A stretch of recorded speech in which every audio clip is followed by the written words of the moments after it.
राज्यामध्ये अतिवृष्टीनं थैमान घातलेलं आहे। शेतकऱ्यांचं प्रचंड असं नुकसान झालेलं आहे। शेतकरी मोडून पडलेला आहे। मी आता धाराशिववरून येतो। राणीताई बारकुल नावाची एक महिला गेले 5 दिवस त्या ठिकाणी उपोषणाला बसली होती।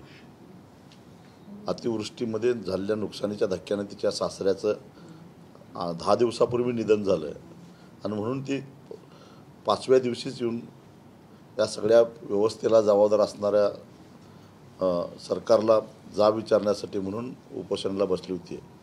आणि काल तिनं जिल्हाधिकारी कार्यालयामध्ये झाडावर चढून आत्महत्या करण्याचा प्रयत्नसुद्धा केलेला होता आणि म्हणून त्या भगिनीची समजूत काढून तिला उपोषण सोडायला लावलं आणि परवाच्या दिवशी तिच्या सासऱ्याचं उत्तर कार्य आहे तिला घरी पाठवलं।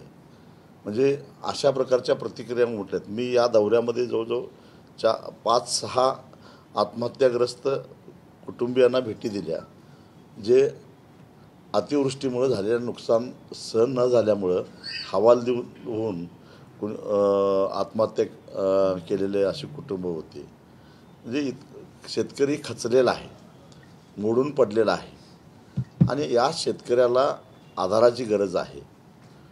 राज्यकर्त्याकडून खरं तर आधार देण्याच्या ऐवजी त्याच्या जखमीवर मीठ चोळण्याचंच काम चालू आहे असं दिसतं। 10 मेपासून सातत्यानं पाऊस पडतोय। राज्यातला एकही विभाग अतिवृष्टीतून सुटलेला नाही। सोलापूर जिल्ह्याचं बोलायचं झालं तर 110 पैकी 99 सर्कलमध्ये अतिवृष्टीची नोंद झालेली आहे आणि याच्यामध्ये प्रचंड नुकसान झालेलं आहे। काही ठिकाणी 8 ते 10 फूट जमिनीतली माती वाहून गेलेली आहे। काही ठिकाणी 4-5 फूट बाहेरचा भराव येऊन शेतात पडलेला आहे। विहिरी ढासळलेल्या आहेत। बोरमध्ये सगळा गाळ गेलेला आहे। गोटे वाहून गेलेले आहेत। जनावरं वाहून गेलेले आहेत। पिकांचं तर गणतीच करता येणार नाही अशी परिस्थिती झालेली आहे आणि ह्याचं कारण जलसंपदा विभागाचं आणि जिल्हा प्रशासनाचा समन्वयाचा अभाव। खरं तर जिल्हाधिकाऱ्यांना आपली जबाबदारी टाळता येणार नाही। नगर जिल्ह्यामध्ये संभाजीनगरमध्ये आणि अहिल्यानगरमध्ये अतिवृष्टी होणार याचा रेड अलर्ट असताना 24 तास आधी माहिती होती। त्याचा अंदाज घेऊन खरं तर किंवा प्रत्यक्षात अतिवृष्टीला सुरुवात झाल्यानंतर ते पाणी सोलापूर जिल्ह्यापर्यंत पोचायला किमान 18 ते 20 तास लागणार होते। तेवढ्या दरम्यान एकूण पडणारा पाऊस आणि त्यातून येणारा पाण्याचा अंदाज घेऊन जर का पाणी आधीच सोडलं असतं वेगवेगळ्या जलाशयातून आणि पूर नियंत्रण करता आलं असतं, पण जिल्हा प्रशासन बेसावध राहिलं किंवा जिल्हा प्रशासनाला जलसंपदा विभागानं सावध केलं नाही आणि त्याचा त्रास मात्र नाहक शेतकऱ्याला झालेला आहे। ही जबाबदारी जिल्हा प्रशासनाला जलसंपदा विभागाला नाकारता येणार नाही। सरकारनं जी काही मदत दिलेली आहे ती अत्यंत तुटपुंजी मदत देण्याचा प्रस्ताव दिलेला आहे आणि तो म्हणजे एकतर 2024चा शासन निर्णय मागे घेतला। 2025च्या शासन निर्णयानुसार जिरायत क्षेत्रासाठी 8,500 रुपये, बागायतीसाठी 17,000 रुपये, बहुवार्षिक पिकासाठी 22,000 रुपये ही काय मदत झाली का? कारण माढा तालुक्यातल्या एका शेतकऱ्याच्या शेतावर मी गेलेलो होतो। त्या ठिकाणी 2.5 एकर केळीची बाग होती। जवळपास 100 टन केळी निघाली असते, कारण एक घड 45 ते 50 किलो वजनाचा होता। त्याचे फोटो मी बघितले। 4 दिवसात केळी काढायची होती। व्यापाऱ्याबरोबर सौदा ठरलेला होता। 25,000 रुपये टनानं दर ठरलेला होता। किमान 100 टन केळी निघाली असते, म्हणजे 25 लाखाची केळी होती आणि पावसामध्येच ती बाग सगळी उद्ध्वस्त झाली, वाहून गेली। प्रत्यक्षात तिथं जाऊन बघितल्यानंतर सगळा चिखल आणि चिखलात लोळणारी केळीची खुटं पडलेली होती, ते जमीन जर स्वच्छ करायचं म्हटलं तर त्या शेतकऱ्याला किमान 30,000 रुपयापेक्षा जास्त खर्च येणार आहे. आणि सरकार वार्षिक पीक म्हणून जर केळी धरली तर त्याला 22,000 रुपये, माझ्या अंदाजानं बहुवार्षिक केळी येतच नाही, ते बागायतीमध्ये येतं, म्हणजे 17,000 रुपये. म्हणजे जमीन स्वच्छ करायला खर्च 30,000 रुपये, सरकार देणार 17,000 रुपये, आणि त्याचे 25 लाख गेले ते गेले. तीच परिस्थिती एका द्राक्षबागेची मी बघितली. द्राक्षबागेमध्ये जो उसाचा पालाचा पाचोळा आणि पाचट सगळं जे येऊन त्या मांडवावर चिकटलं होतं, ते काढायला त्याला 27,000 रुपये खर्च आला आणि त्याला मिळणार 17-18,000 रुपये. अशी सगळी परिस्थिती विदारक चित्र आहे. खरं तर देवेंद्र फडणवीस जेव्हा विरोधी पक्षनेते होते तेव्हा 2022 साली त्यांनी ओला दुष्काळ जाहीर करायची मागणी केलेली होती. आणि नुसतं मागणी केली नाही तर महाराष्ट्रावर झंझावाती दौरे काढून त्यांनी आंदोलन उभा केलेलं होतं. आणि तेच देवेंद्र फडणवीस आज मुख्यमंत्री असताना म्हणतात की ओला दुष्काळ जाहीर करता येत नाही, तो मॅन्युअलमध्ये बसत नाही. आम्हाला दुष्काळ पाहिजे झाला आहे.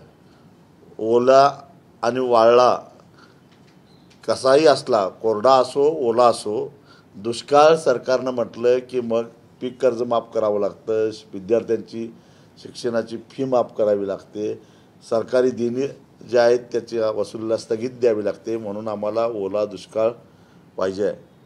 तो दुष्काळ सरकारनं जाहीर केला पाहिजे. परंतु मुख्यमंत्री म्हणतायत की तसा दुष्काळ जाहीर करता येत नाही. मग विरोधी पक्षनेते असताना त्यांनी का मागणी केली?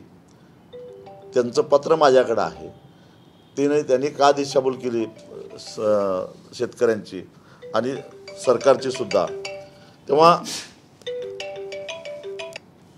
असे सारे विषय असताना, विरोधी पक्षात असताना शेतकऱ्यांची बाजू घ्यायची आणि सत्तेत गेल्यानंतर शेतकऱ्याला विसरायचं, हे राज्यकर्ते करायला लागले आहेत. अजून एक उदाहरण मी तुम्हाला सांगतो.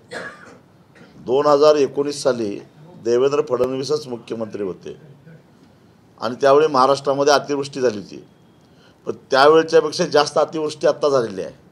पण त्यावेळी एक शासन निर्णय 29 ऑगस्ट 2019ला केलेला होता आणि त्या शासन निर्णयानुसार ज्या शेतकऱ्यांचं 50% जास्त बाधित पीक आहे त्यांना त्या पिकावर काढलेलं पीक कर्ज, मग ते थकीत असो अथवा नसो, पूर्णपणे माफ. आणि ज्या शेतकऱ्यांनी पीक कर्ज काढलेलं नाही त्यांना NDRFचे जे नॉर्म्स आहेत त्याच्या तिप्पट रक्कम, म्हणजे जवळपास 51,000 रुपयाच्या आसपास ऊस पिकाला मिळाले असते. तर एवढं असताना ते दिले गेलं. मग आज तेच मुख्यमंत्री आहेत. तोच शासन निर्णय जो 2019ला काढलेला होता तो 2025ला लागू करा, म्हणजे काही अंशी शेतकऱ्यांना दिलासा मिळेल. परंतु आज जी काय रक्कम जाहीर केली आहे ती अत्यंत तुटपुंजी आहे. त्याच्यामुळं शेतकऱ्याला काहीच मदत होणार नाही. शेतकरी खचलेला आहे. त्यांना रब्बीची पेरणी करायची आहे, बियाण्यासाठी पैसे नाहीत, खतासाठी पैसे नाहीत. हतबल झालेला आहे शेतकरी. पाऊस थांबायचं नाव घेत नाही. काल रात्री आणि प्रचंड पाऊस पडलेला आहे. तेव्हा सरकारकडं पैसा नसेल, कारण अजितदादा म्हणतात की सगळी सोंग करता येतात पण पैशाचं सोंग करता येत नाही. मग दादांना मी एकच प्रश्न विचारतो की अख्ख्या महाराष्ट्राला शक्तिपीठ महामार्ग नको आहे. 12च्या 12 जिल्ह्यातल्या शेतकऱ्यांनी आम्हाला तो नको आहे म्हणून सांगितलेला आहे. त्याला एवढा विरोध असताना शेतकऱ्यांच्या नाकावर टिचून तो शक्तिपीठ महामार्ग रेटण्याचा प्रयत्न का होतोय? त्याच्यासाठी आत्तापर्यंत सरकारनं जे कर्ज उभा केलं आहे त्यातलं सगळ्यात महागडं कर्ज 8.5% व्याजाचं 20,000 कोटी रुपयाची तरतूद केली आहे. ते कशासाठी? शक्तिपीठ महामार्ग जरा बाजूला ठेवा ना. नागपूर रत्नागिरी राष्ट्रीय महामार्गाला समांतर असणाराच हा रस्ता आहे आणि तो रस्ताच आज पूर्ण क्षमतेनं चालत नाही.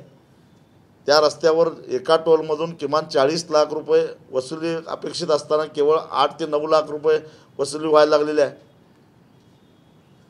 म्हणजे क्षमतेच्या 25% एक रस्ता असताना चालत असताना त्याच्या शेजारी दुसरा रस्ता काढायचा, ऋण काढून सण साजरा करायचं, 20,000 कोटी रुपयाची तरतूद करायची, तेच पैसे पूरग्रस्तांना द्या ना. तुमच्याकडे पैशाचं नाटक करता येत नसेल तर हे पैसे आणायचे तुम्ही तरतूद केलेलीच आहेत आणि ते पैसे आता पूरग्रस्तांना द्या, दिवाळीच्या आधी द्या. शेतकऱ्याला रब्बीचं काहीतरी पिकाचं नियोजन करता येईल आणि दिवाळीच्या आधी जर का या सरकारनं शेतकऱ्याला मदत केली नाही तर मुख्यमंत्री, दोन्ही उपमुख्यमंत्री, मंत्री, तहसीलदार, जिल्हाधिकारी, कुठल्याही सरकारी अधिकाऱ्याला आम्ही दिवाळी साजरी करून देणार नाही. आमची दिवाळी काळी तर सगळ्यांचीच दिवाळी काळी, हा आमचा इशारा. खरं तर आज अमित शहा अहिल्यानगरमध्ये आलेले होते आणि ते असं म्हणाले की दिवाळीच्या आधी आम्ही शेतकऱ्यांना मदत करू. मात्र आज त्यांनी काही घोषणा करणं अपेक्षित होतं, ती मात्र केली नाही. पुढच्या तारखा देत आहेत शेतकऱ्यांना मदत. केवळ गर्दी जमवणं, सभा घेणं, भाषण करणं हेच गेल्या 10 वर्षामध्ये आम्ही अनुभवलेलं आहे. काही हे आमचं दुप्पट उत्पन्न करणार होते, कर्ज तिप्पट झाली. हे आम्हाला हमीभाव उत्पादन खर्चाच्या 1.5 देणार होते, आहे तो हमीभाव मिळणार झाला आहे. ते आम्हाला 7/12 कोरा करून देणार होते, 7/12 विकायची पाळी आलेली आहे.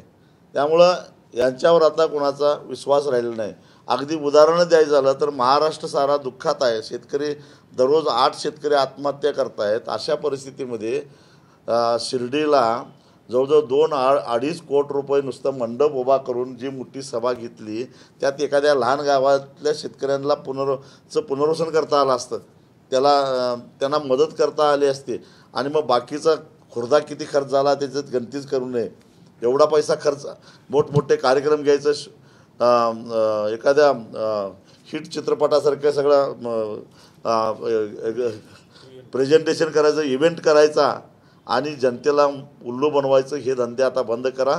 प्रत्यक्षामध्ये शेतकऱ्यांच्या प्रश्न जर सोडवले नाहीत तर हा शेतकरी बांगलादेश, श्रीलंका आणि नेपाळसारखा कधी पेटून उठेल काय सांगता येत नाही. शेट्टी साहेब, आता तुम्ही बोलताना म्हणलात की जलसंपदा आणि जिल्हा प्रशासनाच्या समन्वयाच्या अभावामुळे जिल्ह्याचं एवढं मोठं नुकसान झालं. पण संबंधित अधिकाऱ्यावर कारवाईची मागणी करणार का तुम्ही? 100% कारवाई करायला पाहिजे. कारण जी काही वित्तहानी झाली, जीवितहानी झाली, पशुहानी झाली, याला जबाबदार कोण? 7वा 8वा वेतन आयोगाचं प्रमाण पगार घेतात, एक दिवस जरी लेट झाला पगार तरी त्यांना सहन होत नाही. मग अधिकार कळतात तर जबाबदारी नकोच काय पूर्ण करायला? आणि एवढ्यावर मी थांबणार नाही. मी सगळे आकडेवारी गोळा करतोय. वेळ प्रसंग पडला तर आता सर्किट बेंच कोल्हापूरला झालेला आहे, मी न्यायालयात सुद्धा जाणार आहे. कारण या हा निसर्गनिर्मित महापूर नव्हे, याला मानवनिर्मित सुद्धा आहे आणि त्यामुळे मी गप्प बसणार नाही. साहेब, मराठवाड्यातील परिस्थितीचा जो राज्य सरकारने अंतिम प्रस्ताव केंद्राकडे अद्याप दिलेला नाही. खरं तर राज्य सरकार नेमकं काय करतं हेच कळत नाही. मी आता 4-5 जिल्ह्यामध्ये जाऊन आलो, कुठेही पंचनामे दिसत नाहीत, कुठेही सरकारी अधिकारी फील्डवर दिसत नाही आणि आमचं सगळं चालू आहे. आकडे फक्त सांगितले जातात, पंचनामे करायचं काम चालू आहे. शेतकऱ्यांना काही माहिती नाही. किती तलाठी सांगतोय की आम्हाला फक्त पाहणी करायला सांगितलं आहे. असा सगळा सावळा गोंधळ आहे आणि त्यामुळं नेमकं हे काय करणार ह्याच्यावर एकच उपाय आहे, सरसकट. कारण स्वतः मुख्यमंत्री सांगतायत की राज्यामध्ये सरासरीपेक्षा 110% अधिक पाऊस पडलेला आहे. आता मग ओला दुष्काळ जाहीर करायला ह्याच्यापेक्षा दुसऱ्या पुराव्याची गरजच काय आता? त्यामुळं ओला दुष्काळ जाहीर केल्याशिवाय खऱ्या अर्थानं शेतकऱ्याला दिलासा मिळणार नाही. प्रस्ताव पाठवा, मदत देतो असं देखील म्हणतात अमित शहा. मग आता काय आम्ही हात धरला देवेंद्र फडणवीसांचा? नको प्रस्ताव पाठवू नका, जरा थांबा असं म्हटलं आहे मी. मुख्यमंत्री यांचेच, गृहमंत्री यांचेच. एक म्हणतोय प्रस्ताव पाठवा मदत देतो, एक प्रस्ताव पाठवत नाही. ह्याचा अर्थ काय? मग नॉर्म बदलले, कसे पीक विम्याचे नॉर्म्स बदलले. पूर्वीचे जे निकष ठेवले असते तर आज मदत मिळायला मार्ग मोकळा झाला असता. त्याच्यावर ते 3 ट्रिगर जे बदललेले आहेत त्यामुळं हा पीक विमा असून नसल्यासारखा झालेला आहे. त्यामुळं ते 3 ट्रिगर बदलल्यामुळं आता फक्त शेतकऱ्यांनी पैसे द्यायचे. एक प्रकारे विमा कंपन्यांचे लाड करण्यासाठी कदाचित राज्य आणि केंद्र सरकारमधल्या उच्चपदस्थांच्या सुद्धा त्याच्यामध्ये हिस्से असतील. कारण सरळ सरळ सरकार मान्य दरोडा या केंद्राने राज्य सरकारच्या तिजोरीवर टाकलेला. कारण यातून काही साध्य होणार नाही. शेतकऱ्याचे पैसे जाणार, राज्य सरकारचे पैसे जाणार, केंद्र सरकारचे पैसे जाणार आणि कुणालाही विम्याच्या माध्यमातून मदत मिळणार नाही. असा हा सध्याचा विमा आहे. तुमच्या माध्यमातून मिळण्यासाठी काय जे 3 ट्रिगर बदललेत ते आहे तसे ठेवले पाहिजेत. भलेही त्याच्यामध्ये काही गैरप्रकार झाले असतील तर ते कोण केलं आहे? मंत्र्यांच्या आजूबाजूला असणाऱ्या लोकांनीच केलेलं आहे. म्हणजे सरकारमधल्याच लोकांनी केलेलं आहे. सामान्य जनतेनं केलेलं नाही आहे, शेतकऱ्यांनी केलेलं नाही आहे. त्यांचे कान धरा ना, त्यांना तुरुंगात टाका. परंतु पीक विमा कशासाठी? रस्त्यावर एखाद्या वाहनाचा अपघात झाला आणि त्याला जर विमा उतरवला असता तर त्याला भरपाई मिळते. असं पीक विम्याच्या बाबतीत आम्हाला अनुभव का येत नाही? का तो पण विमाच आहे ना. एवढी मोठी नैसर्गिक आपत्ती म्हटल्यानंतर आज जर का पूर्वीचे ट्रिगर असते तर सगळ्या शेतकऱ्यांना आर्थिक मदत मिळाली असती. केंद्राकडं किंवा राज्याकडे भीक मागायची वेळच शेतकऱ्यावर आली नसती. हे 3 ट्रिगर सरकारनं का बदलले? केवळ या विमा कंपन्यांना नफा कमावता यावा आणि त्या नफ्यामध्ये हिस्सेदारी आपली ठेवता यावी म्हणूनच हे ट्रिगर बदलले आहेत असं माझं स्पष्ट मत आहे. सर, गेल्या महिनाभरात राज्याचे मुख्यमंत्री, कृषी मंत्री, उपमुख्यमंत्री आणि अनेक खात्याचे मंत्री सोलापूर जिल्ह्यात दौरे येऊन गेले, पण कोणीही ठोस आश्वासन मदतीचं दिलं नाही. इव्हन तुमचे जुने सहकारी सध्या रयत क्रांती समितीचे नेते अक्षरी शेतकऱ्यांनी हाकलून दिलं त्यांना बांधावरून. त्यांना म्हणजे पाहणी सुद्धा करू दिलं नाही. म्हणजे ही कुठंतरी जनप्रक्षोभ पाळून येईल असं वाटतं का? मला मात्र 5 जिल्ह्यामध्ये कुणी काही आडवणूक केलेलं नाही. कुणी काही उलटं सुलटं विचारलं नाही. मी पार बांधावर गेलो, चिखलात गेलो, सगळीकडे झालो. मला माझं शेतकऱ्याने आहे त्या परिस्थितीमध्ये स्वागत केलं, घोंगड्यावर बसवलं, चहा पाजला. परंतु कदाचित जुन्या सहकाऱ्यांचा मार्ग बदलला असेल, मला माहीत नाही. पण मला अनुभव आलेला सांगितला मी. मला कुठल्याही शेतकऱ्यांना काही एक शब्द उलट ती माऊली धाराशिवला ती उपोषण सोडायला तयार नव्हती. तिच्या हातापाया पडून, बाई ग तुझ्या सासऱ्याचं उत्तर कार्य परवा दिवशी आहे, तुला घराकडे जायला पाहिजे असं सांगून अर्ज विनंती करून तिचं उपोषण संपवून मी इथं आलो आहे. अमित शहानी असं म्हटलंय आज दुपारी की हे राज्यातील जी त्रिमूर्ती सरकार जे आहे ते व्यापारी नाहीत, परंतु ते व्यापारापेक्षा पण पुढचे आहेत असं. काय म्हटलं त्यांनी? हे तिघं जे आहेत त्रिमूर्ती हां, ते व्यापारी नाहीत, परंतु बनिया नाही, बनियापेक्षा जास्त. बन्यापेक्षा जास्त म्हणजे मग अदानी अंबानीच म्हणायला पाहिजे त्यांना. आता खरं तर ही सरकारमध्ये जे काही तिघं आहेत ह्यांचा आणि शेतकऱ्याचा काही संबंध आहे का हे तपासायलाच पाहिजे. काही यांना शेतकऱ्याशी देणं घेणं नाही आहे. तसं असतं तर ज्या एकनाथ शिंदे यांच्याकडं सार्वजनिक रस्ते विकास महामंडळ आहे, त्यांनी शेतकऱ्यांच्यावर दडपशाहीचा वरवंटा फिरवून ह्या शक्तिपीठ महामार्ग रेटण्याचा प्रयत्न केला नसता. कारण त्यांनासुद्धा बनियापेक्षाही ते हुशार आहेत. समृद्धीमध्ये किती समृद्धी मिळते हे त्यांना कळालं आहे आणि त्यामुळे शक्तिपीठातनं शक्ती त्यांना आणि देवेंद्र फडणवीसांना घ्यायची आहे म्हणून तो रेटायचं चालू आहे. अजितदादांच्या लीला काय वर्णाव्यात? ते एकापेक्षा म्हणजे एका बाजूला म्हणतात की सगळी नाटकं करता येतात पण पैशाचं नाटक करता येत नाही. आणि म्हणून आता काय करेल त्यांनी? शेतकऱ्याच्या ऊसाच्या बिलातून 15 रुपये कापून घ्यावेत असा आदेश काढला आहे. कारण त्या मंत्री समितीचे अध्यक्ष तेच आहेत. स्वतः मंत्री समितीचे अध्यक्ष झाले आणि अशा पद्धतीचा हा औरंगजेबी जिजिया कर शेतकऱ्यांच्यावर लावला. वास्तविक पाहता अतिवृष्टीचा फटका ऊस उत्पादक शेतकऱ्यांनासुद्धा बसलेला आहे. यावर्षी कुठलाही कारखाना 3 महिनेसुद्धा चालू शकत नाही, इतकी ऊसाची कमतरता आहे. सगळ्यांनी विस्तारीकरण करून क्रशिंग कॅपॅसिटी वाढवली आहे आणि गेल्या वर्षाच्या तुलनेनं यावर्षी एकरी ऊसाचं उत्पादन घटलेलं आहे.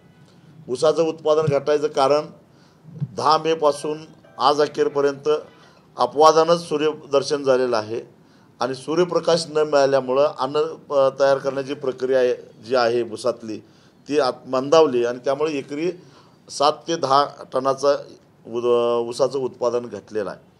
आणि अशा परिस्थितीमध्ये जर पैशात हिशेब करायचा झाला तर एकरी 30,000 रुपये शेतकऱ्याला उत्पादन घटल्यामुळे फटका बसला आहे.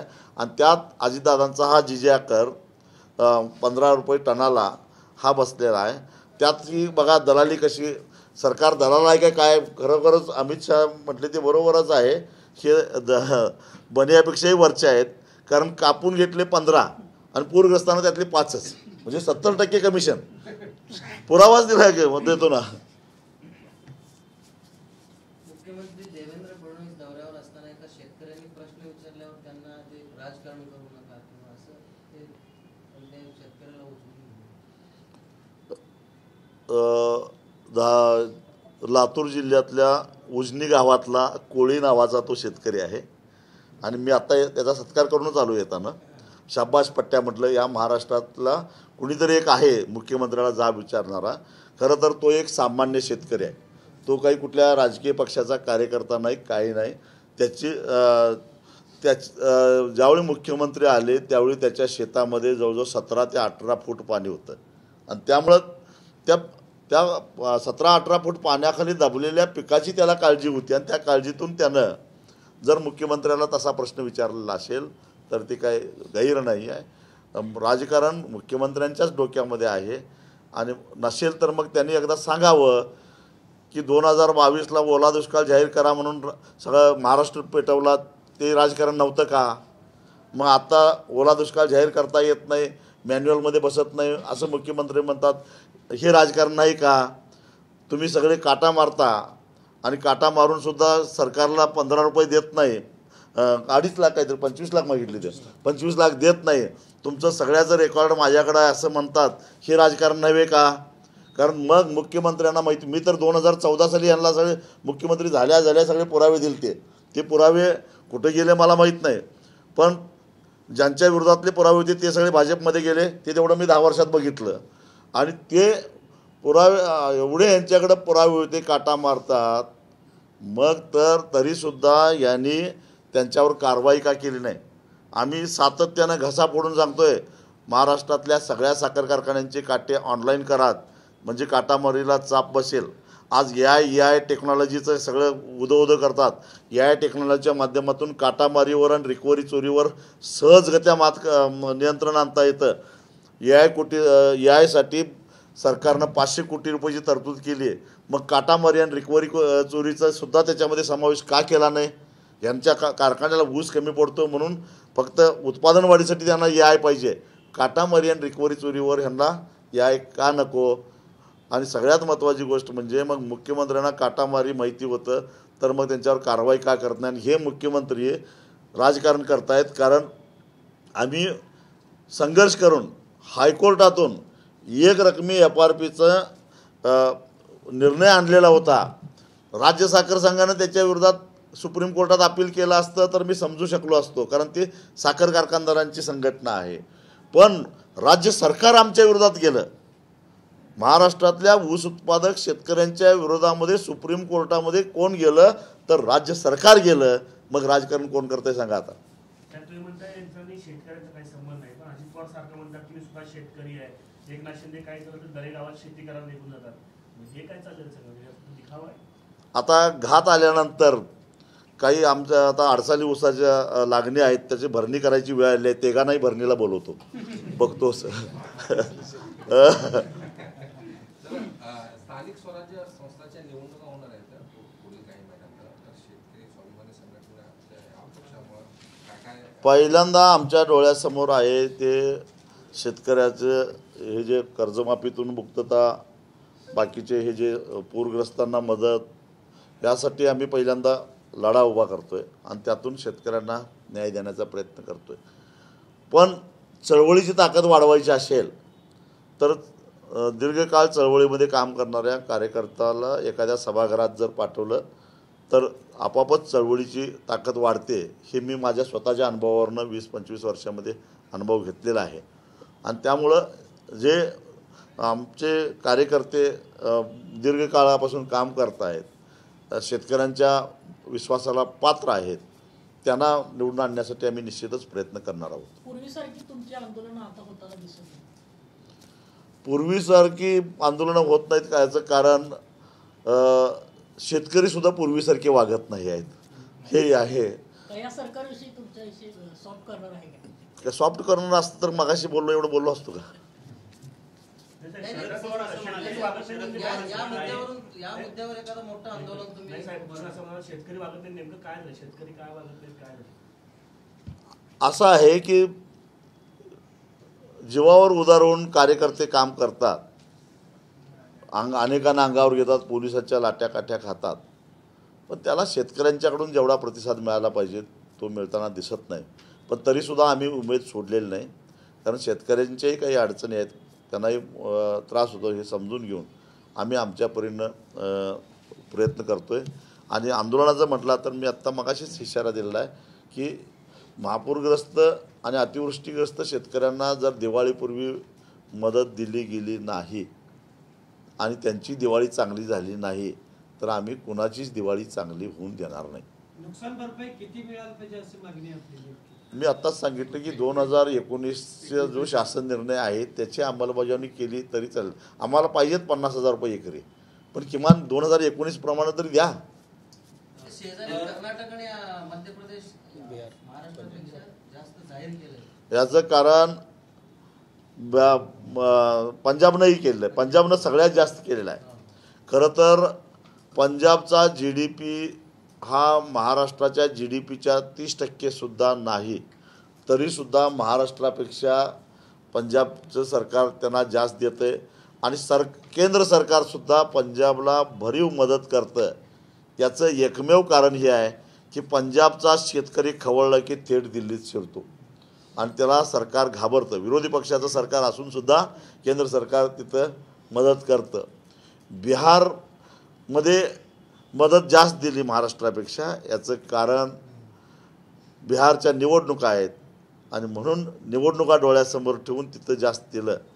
आणि महाराष्ट्रातल्या शेतकऱ्यांना आणि महाराष्ट्राच्या जनतेला केंद्र सरकार गृहीत धरतं. खरं तर देशात सगळ्यात जास्त GST केंद्राला देणारं महाराष्ट्र राज्य आहे, पण या महाराष्ट्राला अशा प्रकारची केंद्राकडनं वागणूक मिळूनसुद्धा आमचे महाराष्ट्राचे मुख्यमंत्री तिथं ताटमानेनं आपला हक्क मागत नाही, तर आर्जवानं विनंत्या करत बसतात आणि त्यांना कुणीही तिथं विचारत नाही. सरकार आरक्षणाच्या बाबतीत गुरफटले असं वाटतं का? वेगवेगळ्या जाती धर्माच्या बाबतीत जी आंदोलनं सुरू आहेत राज्यभरात, खरं तर जे मूळ प्रश्न आहेत त्या प्रश्नावरला फाटा फोडण्यासाठी, दिशाभूल करण्यासाठी सरकारनं काही माणसं अशी तयार केलेली आहेत आणि ते अशा प्रकारे वादग्रस्त वक्तव्य करून जातीमध्ये धर्मामध्ये तेढ निर्माण करतात आणि त्यातच सगळ्यांचं लक्ष केंद्रित केलं. अगदी माध्यमातसुद्धा त्याला अपवाद नाहीत आणि सगळं लक्ष तिकडे केंद्रित होतं आणि जनतेचे जे मूळ प्रश्न आहेत ते मात्र बाजूला पडतात. तुम्हाला मी सांगतो, आज बेरोजगारांची जी टक्केवारी आहे ही इतिहासामध्ये सगळ्यात जास्त सध्याच्या काळात आहे, पण या विषयावर कुठेही चर्चा होत नाही. सुशिक्षित बेरोजगारांचे तांडेच्या तांडे फिरत आहेत, त्यामुळं पोरांची लग्न होईनात. 45 वर्ष झाले तरी पोरांची लग्न होईनात अशी अवस्था झालेली आहे. स्त्रिया सुरक्षित नाहीत, कायदा आणि सुव्यवस्थेच्या नावानं बोंब सुरू झालेला आहे, पण तिथं त्याच्यावर चर्चा गांभीर्यानं होत नाही. मी तुम्हाला अजून एका गोष्टी, आत्तापर्यंत आम्ही ऐकायचो पंजाबमध्ये अंमली पदार्थांचा सुळसुळाट झाला आहे, पण आज महाराष्ट्रातली खेडीसुद्धा त्याच्यापासून बाजूला राहिली नाहीत. खेड्यातली 17 ते 18 वर्षाची पोरं आज व्यसनाच्या अधीन झालेली आहेत, पण याच्याकडं सरकारचं लक्ष नाही आणि कुणाचंच लक्ष नाही आहे. 20-22 वर्षाची पोरं एकमेकाचा खून पाडायला लागल्यात, असं चित्र तयार झालेलं आहे. आणि शेतकऱ्यांचं तर काय बोलायचं कारण, गेली 3 महिने झालं सातत्यानं पाऊस पडतोय. ग्रामीण भागामध्ये राहणारा जो शेतमजूर आहे त्याच्या हाताला काम नाही, ह्याच्यावर चर्चाच होताना दिसत नाही आणि चर्चा भलत्याच गोष्टीवर व्हायला लागलेल्या आहेत. नेमके कोण लोक आहेत? सगळ्यांना माहिती आहे कोण आहेत ते. कोण? मनोज जरांगे पाटील आहेत, लक्ष्मण हाके आहेत, कोण आहेत? सरकारच्या पुरस्कारानं काही लोक असे वादग्रस्त वक्तव्य करणारी माणसं कोण आहेत ते सगळ्यांना माहीत आहे. बरं साहेब, तुमच्या पूर्वाश्रमीचे सहकारी सदाभाऊ खोत असं म्हणतात की देवेंद्र फडणवीस हे आमचं, त्यांच्यासाठी आम्ही प्राण देखील पणाला लावू, ते आमच्या सौभाग्याचं लेण आहे. कसं पाहताय वक्तव्याकडे? ज्यांना ज्यांना द्यायचं आहे ते प्राण देऊन टाका म्हणावं लवकर, महाराष्ट्र मोकळा होईल लवकर. म्हणूनच नाही, पहिलं प्राण देऊन टाका म्हणावं, कोणाकोणाला द्यायचं ते.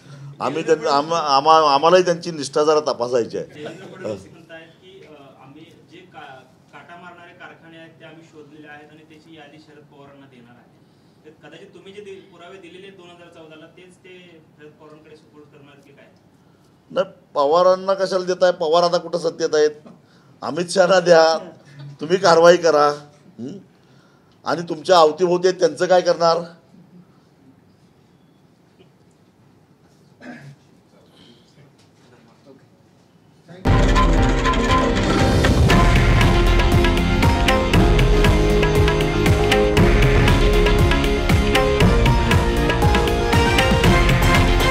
हे आहे देशातील नंबर 1 न्यूज नेटवर्क आणि आपण पाहत आहात TV9 मराठी, एकमेव.